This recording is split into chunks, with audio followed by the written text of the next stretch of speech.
Good morning, everybody.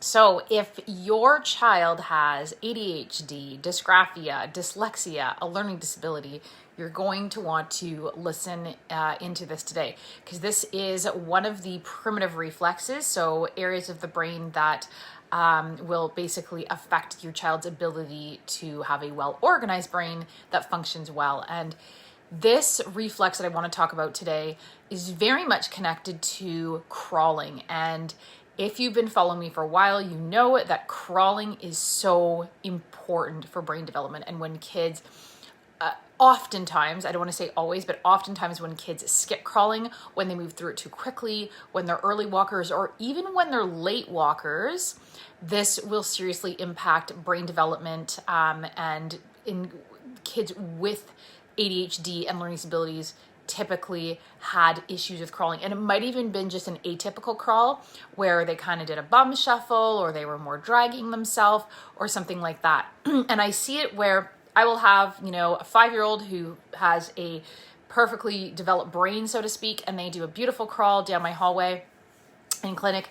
And then I could have a 16-year-old who has a lot of learning difficulties, and I have them crawl down my hallway, and you can see the gross and motor skills, and even the fine motor skills when we do other stuff, is not fully developed. So often in my office, and even via people I work with virtually all over the world, will say their child is struggling with learning behavior. We start going through, the intake, and they will say things like, he barely crawled, she was an early walker, atypical crawl, all of that type of stuff. So this is really important to understand, because what this really is about is that dyslexia and learning disabilities and ADHD, all of this starts way before we even realize. So for example, dyslexia, the signs of dyslexia don't start whenever a child suddenly we're realizing they can't learn or they have poor phonemic awareness. It starts way before that. It has to do with brain development, and that's so often why tutoring and remedial reading and extra practice can produce such slow results, because it's not an issue with not enough practice, it's an issue with brain development and brain organization. So the reflex I'm talking about today is the symmetrical tonic neck reflex. That's called the Stnr for short. And what that does, among many things, is it helps to assist with top to bottom processing in the brain. And last week I talked about, and not just in the brain, but also the body. So the top half of the body, from the waist up, and then the legs down, and how those two parts of the body need to be able to do things separately. And when I start assessing kids in clinic, what will happen is, if this reflex is retained, they have a hard time getting their top half of their body to do something different than the bottom half of their body. And it's not obvious, because these kids can walk, they can do certain things, but when it comes to certain movements, all of a sudden that's where it becomes really clear that there's an issue with brain organization and so forth. Last week I talked about the ATNR reflex, which is also one that is frequently retained in kids with learning and behavior difficulties, and that has to do with the left and right. So there's the midline, which kind of splits, if you will, the body and the brain from one side to the from left to right. And these kids, if there's a retained ATNR, will have difficulty processing information between the left and right brain hemisphere, which is so often what we see with learning difficulties as well as behavior issues. Anyway, today we're talking about STNR, top to bottom. What the top to bottom does, as I said, it really assists with using the top and bottom part of the body separately, as well as the brain. And what it does is it helps the baby to crawl, helps them to move from kind of a laying down position to get onto their hands and knees. It assists with the creeping, which eventually moves into the crawling. And what it does, and why it is so important, is that it helps to develop near and far vision. It helps with with the eyes being able to cross the midline. So sometimes our kids have learning difficulties. They go to the eye doctor, everything is fine, because it's not about 20/20 vision. But then when I screen them in clinic, when I have them track their eyes across, the midline across that field, all of a sudden there's a slight skip or an obvious skip. And I should say, try it at home do be aware that you kind of have to really look, because sometimes it's not obvious. It can be a very, very subtle skip where they're having a hard time getting those eyes to cross, and some kids can't get it to cross at all. And again, crossing the body as well. And so the STNR also impacts hand-eye coordination. And this is actually huge for reading abilities, learning abilities, being able to write well. So connected very much with dysgraphia and so forth.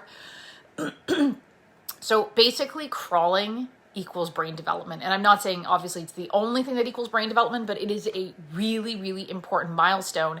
And one that, you know, if, like I said, if it's missed, will result in a lot of problems. I see that a lot with clients. So when kids are crawling, what's really happening is they are looking ahead at their hands, right? Especially when they first start doing it, they're having to watch their hands. They're tracking their hands as they're advancing. And that is what's helping to develop the hand-eye coordination, the near and far vision, the crossing the midline as they look from one place to another. And it helps with the integration as their hands do opposite and their legs do opposite. So what we call cross-lateral movement. That is actually helping to improve the connectivity between the right and left brain hemispheres, helping to build that corpus callosum, which is so often has poor connections in kids with learning and behavioral difficulties. So what's interesting is that this is well studied. Studies have found that the literacy skills of children who did not crawl is significantly impacted. So reading, writing, and so forth. And again, we do see this with ADHD. And what's interesting with the literacy skills is that it's the same, the distance between the eyes and the hands when a child is crawling, it's approximately the same distance when they are reading and writing. And this was studied in when they were doing the studies on, you know, noticing that more kids who didn't crawl tend to have more reading and learning difficulties. And so they tended to have weak hand-eye coordination. And if this happens, these kids will be the kids who lose their place when they're reading, have a difficult time copying notes on the board, or even just writing in general. They might have dysgraphia. And crawling basically, like I said, assists with the development of the corpus callosum and that right-left brain hemisphere communication. It should disappear at 6 to 9 months. You know, and if it doesn't, that's where we're going to see they're either not crawling, it's an atypical crawl, they're not, they're going from a crawl to a walk quite quickly, or, you know, actually delayed crawling. Any of those discrepancies are definitely flags. So in a nutshell, STNR assists with literacy skills, visual coordination, being able to track words, again, because of that eye tracking and being able to cross the midline, short-term memory, and it will impact focus and attention as well as memory, so specifically short-term memory. So very important that this reflex gets integrated and disappears, because if it doesn't, it's really going to create all kinds of obstructions and learning difficulties or even delays. So it will also even affect math, because these are the kids in math class where their numbers are all disorganized. It's all over the page. They need to have sometimes they will have an IEP where it says they need to use graph paper to do their math because they are, you know, not lining up stuff properly.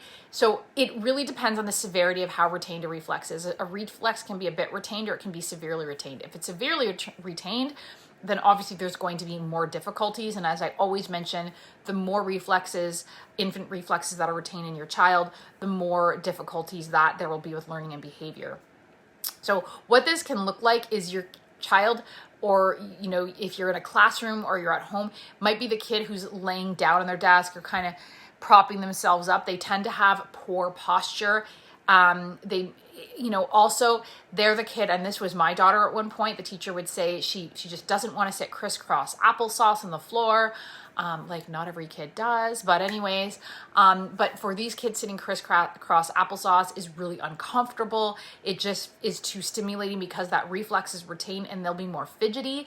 And again, this is so often why these kids, you know, I'm not saying that ADHD is always because of this, but you want to be aware that there's so many other factors and layers to these labels that are very rarely even looked at in conventional approaches. And a 2004 study actually found that children with ADHD, particularly the ones who had impulsive type ADHD, tended to have a retained STNR reflex. So you might be asking, okay, how do I know if my child has a retained STNR? So first of all, in my 6-month program, we do a screening for that. However, I'm going to go through the signs because that can often be a huge indicator. I definitely look if there's any diagnosis of learning difficulties, ADHD, dyslexia, dysgraphia. It's very commonly retained. If your child has poor posture, if they slump at their desk, at their seat, right, as I mentioned the skipping, crawling, poor hand-eye coordination, maybe they're not so great at sports. Again, some kids are great at sports and it's more the fine motor with the writing in the hand. It really depends. If they're, fidgety, maybe they're a messy writer, maybe they're clumsy. I mentioned copying notes from the board.